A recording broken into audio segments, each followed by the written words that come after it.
Hello hi welcome to EduHunt IIT NEET foundation program. నా పేరు సుకుమార్, నేను కెమిస్ట్రీ టీచర్ని. నేను మీకు కెమికల్ ఈక్విలిబ్రియం చాప్టర్ని చాలా చక్కగా ఎక్స్ప్లెయిన్ చేశాను అనుకుంటున్నాను. మీరు కూడా అంతే చక్కగా కెమికల్ ఈక్విలిబ్రియం చాప్టర్ని ఆ వీడియోస్ అన్నిటిని ఫాలో అయ్యి నోట్స్ రాసుకుని రివైజ్ చేసి వర్క్ షీట్స్ని అటెంప్ట్ చేశారనుకుంటున్నాను. ఇన్ కేస్ ఎక్కడైనా కూడా ఆ వర్క్ షీట్స్ అటెంప్ట్ చేసేటప్పుడు మీరైనా ఇబ్బందులు ఫేస్ అయితే మీకు హెల్ప్ఫుల్గా ఉండడం కోసం ప్రతి వర్క్షీట్ యొక్క డీటెయిల్డ్ సొల్యూషన్స్ని ఇలా వీడియోస్ రూపంలో మీకోసం చేయడం జరుగుతుంది. అండ్ ఈ వీడియోలో కెమికల్ ఈక్విలిబ్రియం చాప్టర్ అందులోని వర్క్షీట్ 1ని డిస్కస్ చేయబోతున్నాను. Let's start the class.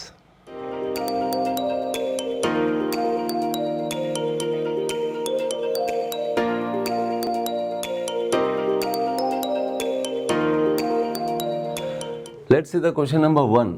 A reversible reaction is one which proceeds in one direction, proceeds in both directions, proceeds spontaneously, and all the statements are correct. See, simple. It's so simple. A reversible reaction ఎప్పుడు అంటాం? రెండు డైరెక్షన్స్లోనూ జరిగితే కదా. ఇదిగోండి H2 plus I2 హైడ్రోజన్కి అయోడిన్కి మధ్య reaction జరిగి hydrogen iodide వస్తుంది అనుకోండి, అవునా? హైడ్రోజన్ అయోడిన్ కలిసి హైడ్రోజన్ అయోడైడ్ రావడం, ఆ తర్వాత హైడ్రోజన్ అయోడైడ్ డికంపోజ్ అయిపోయి లేదా బ్రేక్ అయిపోయి ఈ రెండు రావడం కూడా రెండు జరుగుతుంటాయి. రివర్సిబుల్ రియాక్షన్ ఎప్పుడైతే రియాక్షన్ రెండు డైరెక్షన్స్లో జరుగుతుందో అప్పుడే కదా రివర్సిబుల్ అంటాం. రియాక్టెన్స్ నుంచి ప్రొడక్ట్స్ రావచ్చు, ప్రొడక్ట్స్ నుంచి రియాక్టెన్స్ రావచ్చు, అవునా?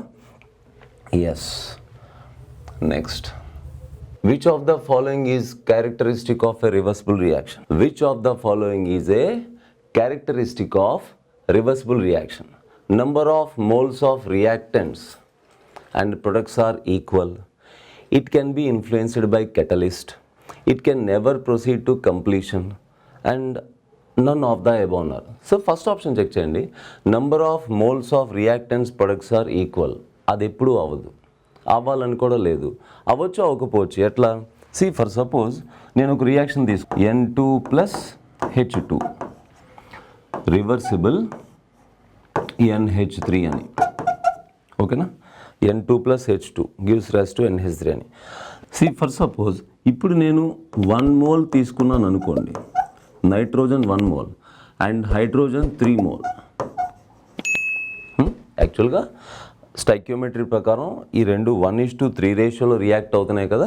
1 మోల్ నైట్రోజన్కి 3 మోల్ హైడ్రోజన్ కావాలి. నేను అలాగే తీసుకున్నాను. ఇనీషియల్గా ప్రొడక్ట్స్ లేవు, అవునా? సో అందుకే ఇక్కడ ఇనీషియల్ అని రాస్తున్నాను, ఇనీషియల్. అలా కొంత సమయానికి ఏమవుతుంది, మెల్లగా రియాక్షన్ జరుగుతూ ఉంటుంది. అంటే రియాక్టెంట్ కన్సన్ట్రేషన్ తగ్గుతూ ప్రొడక్ట్ కన్సన్ట్రేషన్ పెరుగుతూ ఉంటుంది. ఏదో ఒక సమయానికి ఈక్విలిబ్రియం వచ్చేసింది అనుకోండి, ఈక్విలిబ్రియం. సరే, ఈక్విలిబ్రియం వచ్చే సమయానికి ఏమైంది అనుకుందాం, ఈ 1 మోల్లోంచి ఒక X మోల్ ఖర్చు అయింది అనుకోండి. అప్పుడు ఇది ఎంత మిగులుతుంది? 1 మైనస్ X మిగులుతుంది.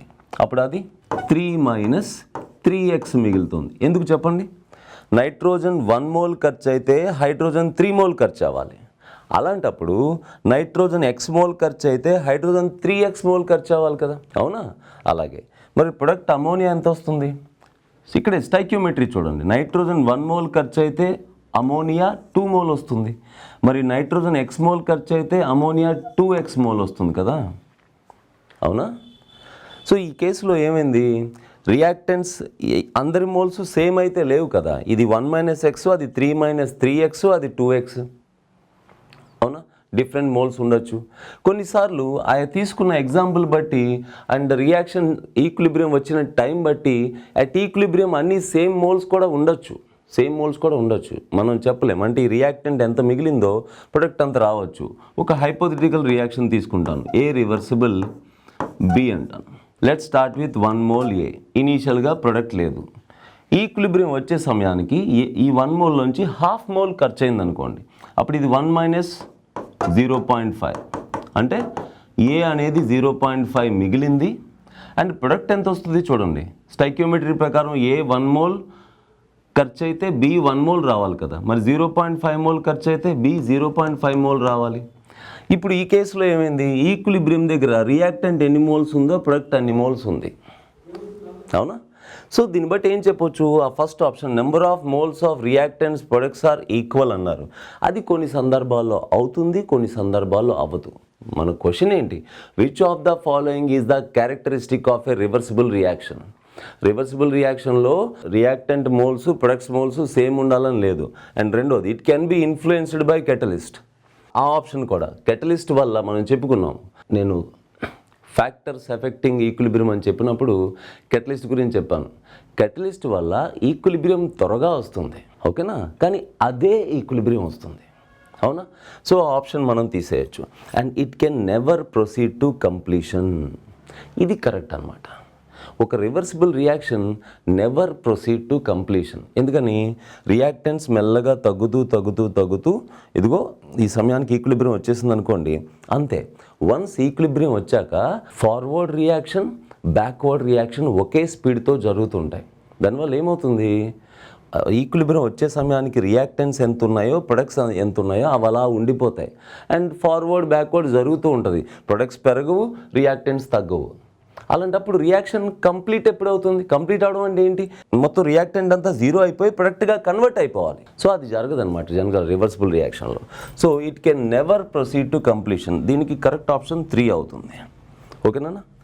Next, the reaction CaCO3 reversible CaO plus CO2 goes to completion in lime clean because lime clean అనే డివైస్లో కంటైనర్లో ఈ రియాక్షన్ జరుగుతుందంట. ఈ రియాక్షన్ కంప్లీట్ అవ్వాలంటే ఏంటి అని చెప్తున్నారు, ఆఫ్ హై టెంపరేచర్, ఓకేనా? Completion because. ఒకవేళ రియాక్షన్ కంప్లీట్ అయితే దేనివల్ల అంటున్నాడు. నేను ఇప్పుడే చెప్పాను కదా, ఒక రివర్సిబుల్ రియాక్షన్ కంప్లీట్ అవ్వదని. కానీ కంప్లీట్ అవ్వాలంటే మనం కొన్ని కండిషన్స్ ఫేవరబుల్గా తీసుకోవాలన్నమాట. ఎట్లా, ఇక్కడ రాస్తున్నాను చూడండి. మనం తీసుకున్న reaction CaCO3 reversible CaO plus CO2, ఓకేనా? మీకు తెలుసు అనుకుంటున్నాను, calcium carbonate solid and calcium oxide solid and carbon dioxide gas. ఇది రివర్సిబుల్ రియాక్షన్. కానీ ఈ రివర్సిబుల్ రియాక్షన్ ఇందులో గ్యాస్ పార్టిసిపేట్ చేస్తుంది కాబట్టి యాక్చువల్గా రియాక్షన్ ప్రాపర్గా జరగాలంటే, అంటే రివర్సిబుల్గా జరగాలంటే మనం కంటైనర్ని క్లోజ్ చేయాలి. ఎందుకు నాన్న, రివర్సిబుల్ అవ్వాలి, ఈక్విలిబ్రియం రావాలంటే ఈ ఫామ్ అయిన కార్బన్ డైఆక్సైడ్ మళ్ళీ బ్యాక్వర్డ్ రియాక్షన్లో పార్టిసిపేట్ చేస్తేనే కదా, ఫార్వర్డు బ్యాక్వర్డు రెండూ ఉంటాయి. రెండూ ఉంటేనే కదా ఈక్విలిబ్రియం వస్తుంది. కాబట్టి కంటైనర్ క్లోజ్ చేశాను, గ్యాస్, అవునా? ఇప్పుడు నేనేం చేస్తాను, ఇదిగో ఎప్పటికప్పుడు ఈ గ్యాస్ బయటికి వెళ్ళిపోవడానికి అంటే ఎస్కేప్ అవడానికి ఏదో ఒక మార్గం ఎంచుకుంటాను. ఇదిగోండి, ఫర్ సపోజ్ ఈ గ్యాస్ ఇలా ఎస్కేప్ అవడానికి ఇక్కడ ఒక ఎంట్రీ ఏదో పెట్టాను. అప్పుడు కార్బన్ డైఆక్సైడ్ గ్యాస్ ఇలా బయటికి వెళ్ళిపోతుంది అనుకోండి. ఇప్పుడు ఏమవుతుంది, ఎప్పటికప్పుడు తయారైన కార్బన్ డైఆక్సైడ్ బయటికి వెళ్ళిపోతుంది. దానివల్ల ఏమవుతుంది, ఎప్పటికప్పుడు ప్రొడక్ట్ కన్సంట్రేషన్ తగ్గుతుంది. అండ్ మనం లీ-చాట్లియర్ ప్రిన్సిపల్ ప్రకారం, లీ-చాట్లియర్ ప్రిన్సిపల్ వీడియోలో గుర్తుందా నేనేం చెప్పాను, ఎప్పటికప్పుడు ప్రొడక్ట్ కన్సంట్రేషన్ తగ్గితే ఏమవుతుంది, ప్రొడక్ట్ కన్సంట్రేషన్ తగ్గితే రియాక్షన్స్ ఫార్వర్డ్ ఫేవర్ అవుతుంది. సో కార్బన్ డైఆక్సైడ్ బయటికి వెళ్ళిపోవడం, ఫార్వర్డ్ ఎక్కువగా జరగడం, కార్బన్ డైఆక్సైడ్ బయటికి వెళ్ళిపోవడం, ఫార్వర్డ్ ఎక్కువగా జరగడం, అలా ఏమవుతుంది, రియాక్షన్ సమయానికి కంప్లీట్ అవుతుంది. అట్లా. So CO2 escapes continuously. ఎప్పుడైతే కార్బన్ డైఆక్సైడ్ కంటిన్యూస్గా ఎస్కేప్ అవుతుందో the reaction goes to completion అలా అనొచ్చు. సార్ ఫస్ట్ ఆప్షన్ ఎందుకు కాదు సార్, ఆఫ్ హై టెంపరేచర్. జనరల్గా చూడండి, హై టెంపరేచర్ అయినా లో టెంపరేచర్ అయినా ఆ టెంపరేచర్ కంటూ ఒక ఈక్విలిబ్రియం ఉంటుంది, ఓకేనా? వన్స్ ఈక్విలిబ్రియం వచ్చింది, హై టెంపరేచర్ అయినా వేరే ఈక్విలిబ్రియం ఒకటి వస్తుంది, ఈక్విలిబ్రియం కాన్స్టెంట్, అవునా? అప్పుడు ఏమవుతుంది, ఆ టెంపరేచర్కు ఉన్న ఈక్విలిబ్రియం వల్ల ఈక్విలిబ్రియం ఎస్టాబ్లిష్ అయిపోయింది. అండ్ ప్రొడక్ట్స్ ఎంత ఉన్నాయో రియాక్టెంట్స్ అంతే ఉంటాయి, ఫార్వర్డ్ బ్యాక్వర్డ్ జరుగుతుంటాయి, కానీ రియాక్షన్ కంప్లీట్ అవ్వదు, ఓకేనా? Yes. Next, in a given reaction N2 plus O2 reversible 2NO. Equilibrium means that concentration of, ఒక రియాక్షన్ ఇచ్చారు నాన్న, N2 plus O2 reversible 2NO equilibrium. ఇప్పుడు ఇందులో ఈక్విలిబ్రియం అంటే ఏంటి అంటున్నారు. ఆప్షన్ చదివేద్దాం.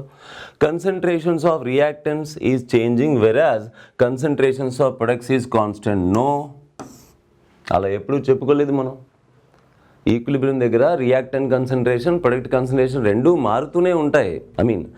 కంటిన్యూస్గా రియాక్టెంట్ ఖర్చు అవుతూ ఉంటుంది, అంతే కంటిన్యూస్గా ప్రొడక్ట్ కూడా ఫామ్ అవుతూ ఉంటుంది, అండ్ ప్రొడక్ట్ మళ్ళీ బ్యాక్వర్డ్లో ఖర్చు అవుతూ ఉంటుంది. కానీ పాయింట్ ఏంటంటే ఈక్విలిబ్రియం దగ్గర reactant concentration and product concentration రెండూ మారవు. ఇక్కడ ఏమన్నాడు, concentration of reactant is changing whereas concentration of product is constant. No, రెండూ కాన్స్టెంట్. ఈక్విలిబ్రియం దగ్గర reactant concentration and product concentration రెండూ constant. And concentration of all substances are constant, concentration of reactant is constant whereas product changes. ఇది తప్పు. మరి A తప్పు అయితే C కూడా తప్పే. Concentration of all substance changing, అది కూడా తప్పు. సో కరెక్ట్ ఆప్షన్ ఏంటన్నా, concentration of substances is constant. Once equilibrium వచ్చింది అంటే ఇదిగో మళ్ళీ ఇలా రాస్తున్నాను. ఇనీషియల్గా 1 మోల్, ఇది 0, 1 మైనస్ ఎక్స్ మోల్, ఇది ఎక్స్ మోల్ వచ్చింది అనుకోండి, అవునా? అంతే. ఇది initial time is equal to 0 and T is equal to 5 seconds అనుకోండి. రియాక్షన్ స్టార్ట్ అయిన 5 సెకండ్స్లోనో 5 మినిట్స్లోనో ఈక్విలిబ్రియం వచ్చేసింది అనుకోండి. ఈక్విలిబ్రియం 5 నిమిషాలకు వస్తే ఆ సమయానికి ఏ ఎంత ఉంది, 1 మైనస్ ఎక్స్, బి ఎంత ఉంది, ఎక్స్. అంతే. ఈ 1 మైనస్ ఎక్స్ మారదు అండ్ ఎక్స్ కూడా మారదు, బి కన్సన్ట్రేషన్ మారదు అండ్ ఏ కన్సన్ట్రేషన్ మారదు. కాకపోతే ఏమవుతుంది, ఫార్వర్డు బ్యాక్వర్డు రెండూ జరుగుతూనే ఉంటాయి. కానీ అసలు ఈక్విలిబ్రియం అంటే ఏంటి, ఫార్వర్డ్ రియాక్షన్ ఎంత స్పీడ్గా జరుగుతుందో బ్యాక్వర్డ్ రియాక్షన్ కూడా అంతే స్పీడ్గా జరుగుతుంది. దానివల్ల రియాక్టెంట్ కన్సన్ట్రేషన్స్ మారవు, ప్రొడక్ట్ కన్సన్ట్రేషన్స్ మారవు వన్స్ ఈక్విలిబ్రియం వచ్చాక. Yes, next. And this was very simple. Which of the following reaction is reversible? Which of the following reaction is reversible? H2 plus I2, ఇది reversible, అదొకటే రివర్సిబుల్. ఇదిగోండి చూడండి, sulphuric acid barium hydroxide, ఇది acid base reaction, ఇది reversible కాదు. Sir మీకు ఎలా తెలిసింది సార్ అని. జనరల్గా H2SO4 ఉందా, H2SO4 స్ట్రాంగ్ యాసిడ్గా చెప్పుకుంటాం మనం. సరే, అది 2 H+ రిలీజ్ చేసిందా, ప్లస్ SO4 2-, ఓకేనా? సో చాలా బలంగా H+ని రిలీజ్ చేస్తుంది, ఇంకా మళ్ళీ వెనక్కి రాదు అది సల్ఫ్యూరిక్ యాసిడ్. అలాగే బేరియం హైడ్రాక్సైడ్ని కూడా మనం స్ట్రాంగ్ బేస్కి ఎగ్జాంపుల్గా చెప్పుకున్నాం, అవునా? అది ఎలా 2 OH- రిలీజ్ చేస్తుంది, ఎట్లా Ba2+ ప్లస్ 2 OH-. సో గుర్తుపెట్టుకున్నానా, ఎప్పుడైతే మనం స్ట్రాంగ్ యాసిడ్లు స్ట్రాంగ్ బేస్ తీసుకుంటామో అవి తిరుగు లేకుండా అయనైజ్ అయిపోతాయి, అంటే రివర్సిబిలిటీ ఉండదు. ఇదిగో చూడు, సింగిల్ డైరెక్షన్ యారో వేసాను నేను. సో కాబట్టి అలా అంత స్ట్రాంగ్గా అయనైజ్ అయిపోయే యాసిడ్లు, స్ట్రాంగ్గా అయనైజ్ అయిపోయే బేస్లు, సాల్ట్లు తీసుకున్నప్పుడు రివర్సిబిలిటీ ఉండదని చెప్పుకోవచ్చు. ఇదిగో, సో ఇక్కడ రివర్సిబిలిటీ ఉండదు, స్ట్రాంగ్ యాసిడ్ స్ట్రాంగ్ బేస్. ఇక్కడ కూడా రివర్సిబిలిటీ ఉండదు, ఇదిగో చక్కగా అయనైజ్ అయిపోతుంది NaCl. అలాగే AgNO3, Ag+NO3- అయాన్స్ విడివిడిగా ఉంటాయి, మళ్ళీ కలవడానికి ఇష్టపడవు సొల్యూషన్లో. Na+Cl- కూడా వాటర్లో వేసాక విడివిడిగా చక్కగా స్వేచ్ఛగా తిరుగుతుంటాయి, మళ్ళీ కలిసి బ్యాక్వర్డ్ రియాక్షన్లో NaCl రాదు. అర్థమైందా? అండ్ ఆబ్వియస్లీ ఇది కూడా ఓకేనా, Fe2+ and S-2. So which of the following reaction is reversible అన్నప్పుడు ద బెస్ట్ ఆన్సర్ ఏ అవుతుంది. Next, all reactions which have chemical disintegration are reversible. యాక్చువల్గా ఇక్కడ క్వశ్చన్ మిస్ అయినట్టుంది, కొంత పార్ట్ మిస్ అయినట్టుంది. All reactions which have chemical disintegration are reversible అని ఒక statement ఇచ్చారు, ఓకేనా? అవునా? క్వశ్చనే మిస్ అవ్వలేదు, క్వశ్చన్కి కంటిన్యూషనే మనకు ఆప్షన్స్లో ఇచ్చారు. సో నేనే తప్పు. ఇప్పుడు ఈ క్వశ్చన్కి కంటిన్యూషన్ ఇది ఎందులో ఏం బాగుంటుందని. Yes, all reactions which have chemical disintegration are reversible అలా అనొచ్చు. ఎట్లా చూడండి, for suppose N2 + 3H2 reversible 2NH3. నేను నైట్రోజన్ని హైడ్రోజన్ని కలిపి అమోనియా తయారు చేశాను. ఆ ప్రాసెస్లో ఈ రియాక్షన్ రివర్సిబుల్ ఎందుకైందంటే అమోనియా డిజింటిగ్రేట్ అవ్వగలుగుతుంది. డిజింటిగ్రేట్ అంటే ఒక మాలిక్యూల్ చిన్న చిన్న మాలిక్యూల్స్గా లేదా యాటమ్స్గా బ్రేక్ అయిపోవడం. అమోనియా ఇలా బ్రేక్ అవ్వగలుగుతుంది కాబట్టి ఫార్వర్డ్ జరిగాక బ్యాక్వర్డ్ జరిగే ఛాన్స్ ఇక్కడ ఎరైజ్ అయింది, కాబట్టి రివర్సిబిలిటీ వచ్చింది, కాబట్టి ఈక్విలిబ్రియం కూడా ఉంటుంది. ఓకేనా? అలాగే ఇంకో ఎగ్జాంపుల్ చూసుకోండి. H2+I2 gives rise to 2HI. ఓకేనా? ఈ HI అనే మాలిక్యూల్ ఉంది కదా, హైడ్రోజన్ అయోడైడ్, అది కూడా డికంపోజ్ అవుతుంది. ఎట్లా? H2గా I2గా. So the first option correct అనుకోవచ్చు. Next, amongst the following chemical reactions the irreversible reaction is. ఇందులో ఇర్రివర్సిబుల్ రియాక్షన్ ఏదని అన్నిటికీ రివర్సిబిలిటీ సింబల్ ఇచ్చాడు. మనల్ని ఇర్రివర్సిబుల్ రియాక్షన్ అడుగుతున్నాను. ఇది రివర్సిబుల్. ఓకేనా? ఇంతకు ముందే డిస్కస్ చేసాం ఇది రివర్సిబుల్, ఇంతకు ముందు డిస్కస్ చేసాం ఇది రివర్సిబుల్. ఇప్పుడే చెప్పాను మీకు నేను, యాక్వస్ మీడియంలో అంటే వాటర్లో వేశాక Na+Cl- స్వేచ్ఛగా అయాన్స్గా ఉంటాయి, మళ్ళీ వెనక్కి రావు. స్ట్రాంగ్ ఎలక్ట్రోలైట్ అంటారు వీటిని, అంటే చాలా పూర్తిగా అయనైజ్ అయిపోతాయి. అలాగే Ag+NO3- ఇవి కూడా అయాన్స్గా రావు. అండ్ ఓకేనా? అండ్ రెండో విషయం, ఇది AgCl, ఇది సాలిడ్గా వాటర్లో ఉంటుంది, ఇది ప్రెసిపిటేట్ అనమాట, PPT. ఇది మళ్ళీ అసలు డిజాల్వే కాదు వాటర్లో సరిగ్గా. ఓకేనా? ఇది Na+NO3 ఈ రెండు అయాన్స్ ఫ్రీగా ఉంటాయి. ఇవి ఫ్రీగా ఉన్నాయి, ఇవి ఫ్రీగా ఉండవు, కాబట్టి ఇక్కడ బ్యాక్వర్డ్ పాసిబుల్ కాదు, అంటే ఇది పాసిబుల్ కాదు. సో ఈ రియాక్షన్ రివర్సిబుల్ కాదు. So amongst the following chemical reaction the irreversible is అన్నాడు. సో కాబట్టి బి ఆప్షన్ కరెక్ట్ అవుతుంది. Next question number 8. In any chemical reaction equilibrium is supposed to be established అనుకుంటే ఇక్కడ స్పెల్లింగ్ మిస్టేక్ ఉంది. In any chemical reaction equilibrium is supposed to be established when. ఏదైనా chemical రియాక్షన్లో equilibrium రావాలని మనం ఎప్పుడు expect చేస్తాం?